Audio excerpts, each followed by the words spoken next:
Travel करना हर किसी की ख्वाहिश होती है, लेकिन जब आप ट्रैवल अपने आप को जानने के लिए करते हो तो ये कुछ खास बन जाता है। नहीं समझे? मैं बताता हूँ। वो कहते हैं ना यार, दुनिया गोल है। आप शुरुआत कहीं से भी करो, 360 डिग्री घूम के आप वहीं पहुँचते हैं। उसी में से एक है ट्रैवल, जिसने मुझे अपनी लिमिट से बाहर जाने की अहमियत सिखाई। और मैंने सीखा आप अपनी लिमिट से बाहर जाकर पेशेंस के साथ कुछ भी कर सकते हैं। अपनी ज़िंदगी में बहुत सारी चीज़ों को हासिल कर सकते हैं और एक फीलिंग आती है जो होती है, हाँ ये मैं कर सकता हूँ। इसी तरीके से मेरी कहानी में रोज़ नए नए एक्सपीरियंसेस जुड़ते जा रहे हैं। काफ़ी दिनों के बाद आज मैं घर जा रहा था तो सोचा क्यों ना माता रानी के दर्शन करते हुए चला जाए। लेकिन इस जर्नी में मेन पॉइंट था चंद्रबदनी टेम्पल, जो कि टिहरी गढ़वाल के जमनीखाल गांव में है। और यहाँ तक पहुँचने वाला रास्ता भी बहुत ज़्यादा खूबसूरत नज़ारों से भरा हुआ है, लेकिन डिपेंड करता है कि आप कौन से मौसम में देख रहे हैं। हमारे आने का रास्ता टिहरी से था, जहाँ आपको टिहरी डैम से श्रीनगर वाले रास्ते पे आना होता है, और जाने का रास्ता देवप्रयाग वाला था, जो कि यहाँ का रेगुलर रूट है। बस इसमें ट्रैफिक थोड़ा ज़्यादा होता है, बाकी रास्ते दोनों ही बहुत खूबसूरत हैं।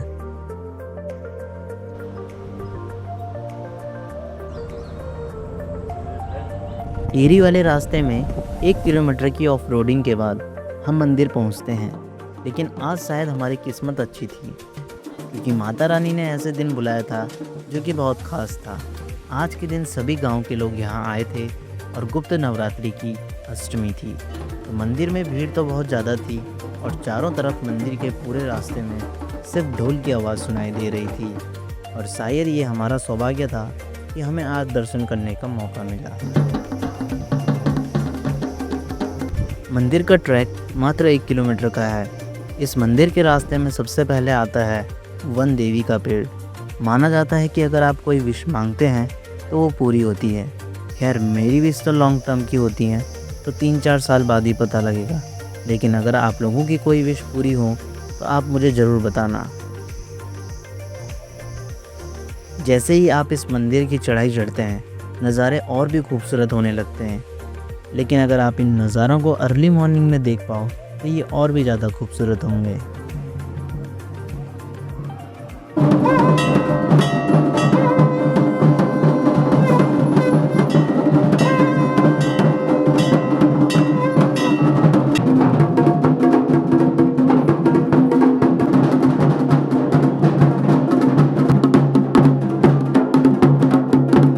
चंद्रबदनी मंदिर क्योंकि चंद्रकूट पर्वत पर है और यहाँ माँ सती का धड़ गिरा था, इसलिए इसे चंद्रबदनी कहा जाता है।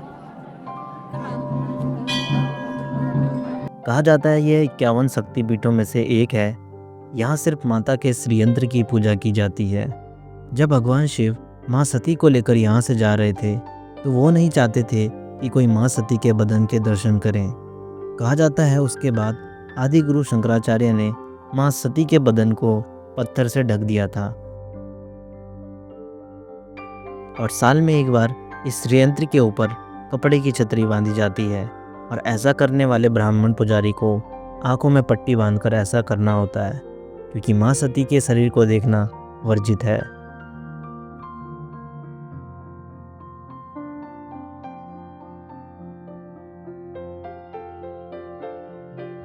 यार ऐसे ही एक्सप्लोर करते करते मुझे यहाँ पे एक गुफा दिखी, और चलते हैं इस गुफा के अंदर, देखते हैं क्या क्या है। चलो राहुल भाई, गुफा में चलो। हो सकता है सांप वगैरह हो यहाँ।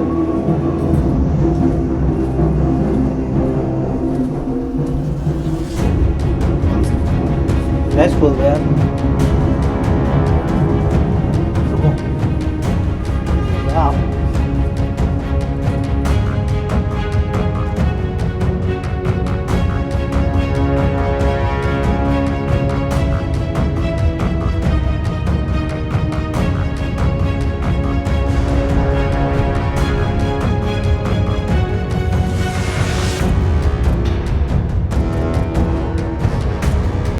यार अभी जिस रास्ते से हम मंदिर में जा रहे हैं ना, मानते हैं यहाँ पहले जो पुजारी लोग थे वो आया किया करते थे इस गुफा से, और गांव के लोगों का रास्ता था ये। तो चलो एक बार दोबारा से वापस चलते हैं इसमें। चलो भाई।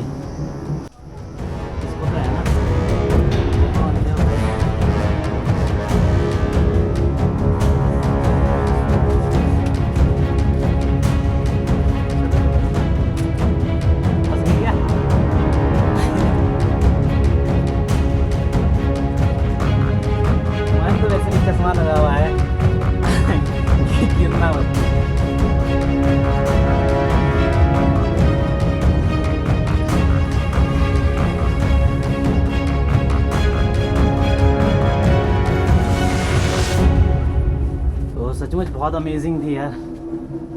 गिलास है भाई। 50 रुपये का गिलास? कितने हैं गिलास में?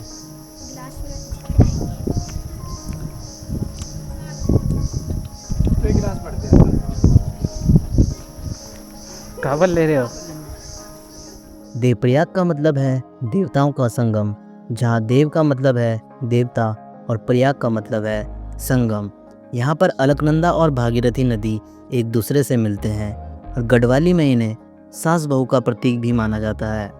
फिर उसके बाद तोता घाटी की खड़ी चढ़ाई पर बनी हुई ये सड़क दिखाई देती है, जो कि पहाड़ों को काटकर बनाई गई हैं।